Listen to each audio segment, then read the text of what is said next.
আজরাইল,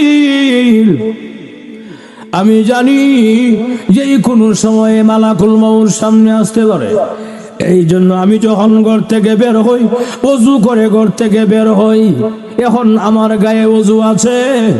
আজরাইল দেখছনি আমার কান্দের মধ্যে এটা কি আছে? বলে গামছা, পুরান গামছা। এই গামছাটা হলো আমার রাস্তার যায় নামাজ। যখন নাকি নামাজের সময় হয়ে যায়, আমি গামছাটা যায় নামাজ বানায়া দিয়া জমিনে মহান আল্লাহর কুদরতি কদমে সেজদায় পড়ে যাই। আজরাইল, অসুবিধা নাই রে, আমি জানি যে কোনো সময় মরণ হবে আমার। তবে আমার মনে হয় আমার পরিবারের সঙ্গে আজকে আর সাক্ষাৎ হবে না, আমার বাচ্চাটার জন্য আর মজা নেওয়া হবে না।